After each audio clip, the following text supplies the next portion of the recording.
ಈ ರೀತಿ coconut rice ನೀವು ಯಾವತ್ತೂ ತಿಂದಿರಲ್ಲ. ನಾನು ತೋರ್ಸೋ ಪ್ರೋಸೆಸ್ ಅಲ್ಲಿ ಮಾಡಿ ನೋಡಿ, ಇವತ್ತೇ ಮಾಡಿ, ಸಖತ್ತಾಗಿ ಬರುತ್ತೆ, ತುಂಬಾ ರುಚಿಯಾಗಿರುತ್ತೆ. ನೀವಿನ್ನೂ ನನ್ನ ಚಾನಲ್ನ ಸಬ್ಸ್ಕ್ರೈಬ್ ಮಾಡ್ಕೊಂಡಿಲ್ಲ ಅಂತಂದ್ರೆ ಇವಾಗಲೇ ಮಾಡ್ಕೊಂಡು ನನಗೆ ಸಪೋರ್ಟ್ ಮಾಡಿ. ಮೊದಲಿಗೆ ವೀಕ್ಷಕರೇ, ಅರ್ಧ ಹೋಳು ಕಾಯಿ ತಗೊಂಡಿದ್ದೀನಿ, 8 ಸಣ್ಣ ಸಣ್ಣ ಮೆಣಸಿನ್ಕಾಯಿ ತಗೊಂಡಿದ್ದೀನಿ, ಅರ್ಧ ಉಂಡೆ ಬೆಳ್ಳುಳ್ಳಿ, 1 ಟೇಬಲ್ ಸ್ಪೂನ್ ಜೀರಿಗೆನ ಚೆನ್ನಾಗಿ ನುಣ್ಣಗೆ ತದ್ಲು ಬದಲೋ ತರ ರುಬ್ಕೋಬೇಕಾಗುತ್ತೆ. ನೋಡಿ, ಈ ರೀತಿ ರುಬ್ಕೋಬೇಕು.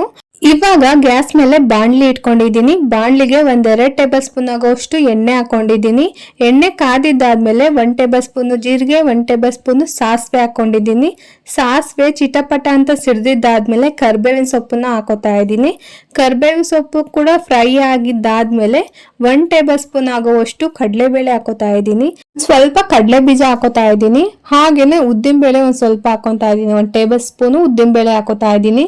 ಇವಾಗ ಚೆನ್ನಾಗಿ ಫ್ರೈ ಮಾಡ್ಕೋಬೇಕಾಗುತ್ತೆ. ಅದು ಬ್ರೌನ್ ಕಲರ್ ಬರಬೇಕು, ಹಾಗೆ ಫ್ರೈ ಮಾಡ್ಕೊಳ್ಳಿ. ಇದೆಲ್ಲ ಆಪ್ಷನಲ್, ಒಗ್ಗರಣೆಗೆ ನಾನು ಹಾಕ್ತಾ ಇರೋದು. ಮೇಯ್ನು ರುಬ್ಬೋದಿಕ್ಕೆ ಹಾಕೊಂಡಿದ್ನಲ್ಲ, ಅದೇ ಮೇಯ್ನು. ಅಷ್ಟು ಐಟಮ್ಗಳು ನಿಮ್ಮ ಹತ್ರ ಇದ್ರೆ ಸಾಕು, ಈ ತಿಂಡಿ ಆರಾಮಾಗಿ ರೆಡಿನೇ ಆಗೋಗುತ್ತೆ. 5 ನಿಮಿಷ ಸಾಕು ಈ ರೆಸಿಪಿನ ರೆಡಿ ಮಾಡೋದಿಕ್ಕೆ.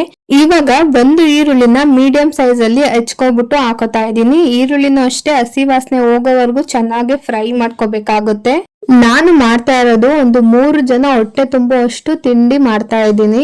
ನೀವೇನಾದ್ರೂ ಜಾಸ್ತಿ ಜನಕ್ಕೆ ಮಾಡ್ಬೇಕು ಅಂತ ಅನ್ಕೊಂಡ್ರೆ ಸ್ವಲ್ಪ ಕ್ವಾಂಟಿಟಿ ಜಾಸ್ತಿ ಹಾಕೊಳ್ಳಿ. 1 ಈರುಳ್ಳಿ ಹಾಕೋತಕ್ಕೆ 2 ಈರುಳ್ಳಿ ಹಾಕೋಬೇಕಾಗುತ್ತೆ. ಎಷ್ಟು ಜನಕ್ಕೆ ಮಾಡ್ತಿರೋ ಅಷ್ಟು ನೀವು ಕ್ವಾಂಟಿಟಿ ಜಾಸ್ತಿ ಮಾಡ್ತಾ ಹೋಗ್ಬೇಕಾಗುತ್ತೆ. ನೋಡಿ, ಈ ರೀತಿ ಬ್ರೌನ್ ಕಲರ್ ಬರಬೇಕು. ಆ ರೀತಿ ಫ್ರೈ ಮಾಡ್ಕೊಂಡಿದ್ದಾದ್ಮೇಲೆ ನಾವು ರುಬ್ಕೊಂಡಿದ್ವಲ್ಲ ಕಾಯಿನ, ಇವಾಗ ಆಡ್ ಮಾಡ್ಕೋತಾ ಇದ್ದೀನಿ. 30 ಸೆಕೆಂಡ್ಸ್ ವರೆಗೂ ಚೆನ್ನಾಗಿ ಫ್ರೈ ಮಾಡ್ಕೊಳ್ಳಿ. ಫ್ರೈ ಮಾಡ್ಕೊಂಡಿದ್ದಾದ್ಮೇಲೆ ಒಂದ್ ಸ್ವಲ್ಪ ಜಾರಿಗೆ ನೀರ್ ಹಾಕೊಂಡು, ಜಾರ್ ತೊಳ್ದಿರೋ ನೀರನ್ನ ಅವಾಗ ಹಾಕೊಳ್ಳೋಣ, ಇನ್ನೂ ಚೆನ್ನಾಗಿ ಬರುತ್ತೆ. ಅವಾಗ ಆ ನೀರ್ ಹಿಂಗೋವರೆಗೂ ಫ್ರೈ ಮಾಡ್ಕೊಂಡ್ರೆ ಗೊಜ್ಜು ರೆಡಿ ಆಗೋಗುತ್ತೆ, ತುಂಬಾ ರುಚಿಯಾಗಿರುತ್ತೆ. ಇವಾಗ ರುಚಿಗೆ ತಕ್ಕಷ್ಟು ಉಪ್ಪು ಹಾಕೋತಾ ಇದ್ದೀನಿ. ಇವಾಗ ನಾವು ಜಾರ್ ತೊಳ್ದಿರೋ ನೀರು ಹಾಕೊಂಡಿದ್ವಲ್ಲ, ಅದು ಹಿಂಗೋವರೆಗೂ ಚೆನ್ನಾಗಿ ಫ್ರೈ ಮಾಡ್ಕೊಳ್ಳಿ. ಕೈ ಆಡಿಸ್ಕೊತಾನೆ ಇರಿ, ಹಾಗೆ ಬಿಡಕ್ ಹೋಗ್ಬೇಡಿ, ಇಲ್ಲ ಸೀದೋಗ್ಬಿಡುತ್ತೆ. ನೋಡಿ, ಗೊಜ್ಜು ರೆಡಿ ಆಗಿದೆ, ನೀರೆಲ್ಲ ಹಿಂಗೋಗಿದೆ. ಇವಾಗ ರೈಸ್ನ ಹಾಕೊಳ್ಳೋಣ. ರೈಸ್ ಹಾಕೊಂಡು ಮಿಕ್ಸ್ ಮಾಡ್ಕೊಬಿಟ್ರೆ ರೆಡಿ ಆಗೋಗುತ್ತೆ. 5 ನಿಮಿಷದಲ್ಲಿ ಮಾಡ್ಬೋದು, ತುಂಬಾ ರುಚಿಯಾಗಿ ಬರುತ್ತೆ. ನೀವು ಒಂದ್ಸಲ ಈ ರೆಸಿಪಿನ ಟ್ರೈ ಮಾಡಿ ನೋಡಿ. ನೀವು ಪದೇ ಪದೇ ಇದೇ ತರ ರೆಸಿಪಿನ ಮಾಡ್ತಾನೆ ಇರ್ತೀರಾ.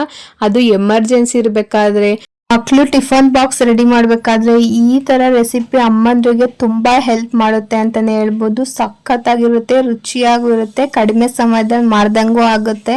ಇನ್ಯಾಕೆ ತಡ ಮಾಡ್ತೀರಾ, ಈ ರೆಸಿಪಿನ ಇವತ್ತೇ ಟ್ರೈ ಮಾಡಿ ನೋಡಿ, ಸೂಪರ್ ಆಗಿ ಬರುತ್ತೆ. ನನಗಂತೂ ಈ ಫ್ಲೇವರ್ ಸಖತ್ ಇಷ್ಟ ಆಯ್ತು, ನಿಮ್ಗೂ ಇಷ್ಟ ಆಗೇ ಆಗುತ್ತೆ. ಈ ವಿಡಿಯೋ ಇಷ್ಟ ಆಯ್ತಂದ್ರೆ ಲೈಕ್ ಮಾಡಿ, ಶೇರ್ ಮಾಡಿ, ನನ್ನ ಚಾನಲ್ನ ಸಬ್ಸ್ಕ್ರೈಬ್ ಮಾಡ್ಕೊಳ್ಳೋದಂತೂ ಮರಿಬೇಡಿ. ಇದೇ ತರ ಈಸಿ ರೆಸಿಪೀಸ್ ನಿಮಗೆ ಬೇಕು ಅಂತಂದ್ರೆ ನನ್ನ ಚಾನಲ್ನ ಫಾಲೋ ಮಾಡ್ತಾ ಇರಿ. Thank you.